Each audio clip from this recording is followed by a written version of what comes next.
thank you all for coming out. So, I got in the race 15 months ago, almost to the day, and we have not stopped moving since then. We put close to 50,000 miles, first on the old Jeep and now on the big RV that's out there in the parking lot.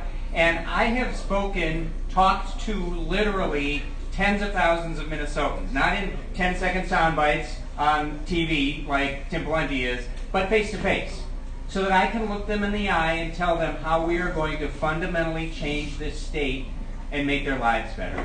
How many of you were up at either the Duluth or the Fargo Trump rally? So we were there, both. And we went up to Duluth and spent 5 hours before the doors opened and just walked the line. And I think we shook 8,000 hands. And then went over to Fargo, which was probably half Minnesotans, and spent another 4 hours before the doors opened and probably shook another 5,000 hands. And I would say I've been in the race for 15 months. That 10 hours might have been the best 10 hours I've spent in the entire campaign.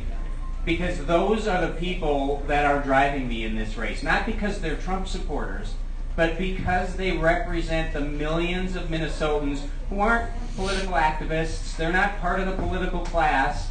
They are just Minnesotans who love their country, who know what they believe and don't apologize for it, and who raise their kids right and work 40, 50, 60 hours a week and go to church and volunteer in the community. And those people deserve so much better than what they're getting from Minnesota government right now. And I could go through the list of the things we need to change, but I'll summarize it with this. Minnesotans deserve fundamental, generational change to a system that has become arrogant and out of touch and completely broken. And so my goal is to change the very culture in St. Paul and our state agencies from that of telling everybody how to run their business or raise their kids or farm their land, and frankly how to live their lives, to actually serving the people who pay their salaries. And so for starters, we are going to dismantle the Met Council in the state of Minnesota. And we are going to rein in the DNR and the PCA and the Department of Education and every other bureaucracy that does not understand their sole purpose for existing is to serve us, not to control us. We're going to clean house in our state agencies, and we are going to give people their government back in this state. Let me give you just a really quick update before I pass the microphone on. We're in the middle of a tough primary right now with Tim Pawlenty. Donna Bertram and I are the endorsed candidates. But I tell you, I feel great about where we are. And if you need any indication of how the race is going, turn on the TV for 10 minutes and see the ridiculous negative attack ads that the other side is running. It's because they're concerned. It's because they're scared. Those are, I won't go into the ads, but they're just demonstrably false.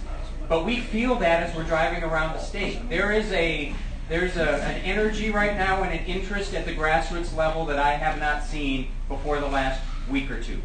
And people are looking for actual change. And I believe we will win this race if we pick a candidate in August who everyday Minnesotans, the forgotten men and women in this state, believe will actually fight for them rather than the political elite and their power and their influence and their money.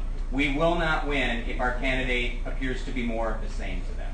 And so I am thrilled about where we're at. I'm going to get swamped with money from the other side, but I know I can win with a grassroots army on the ground. So I just ask that you join that army. Just as Dave said, it's all about phone calling and lawn signs and just talking to friends over the next 3 weeks, and we will be able to turn this state red and give people their government back. Thank you all so much for being here. Appreciate it. Yeah, the donation went through. I do not need a PCR receipt. I've used that long, long ago. So, speaking about the grassroots, the one thing that I think is amazing to our little system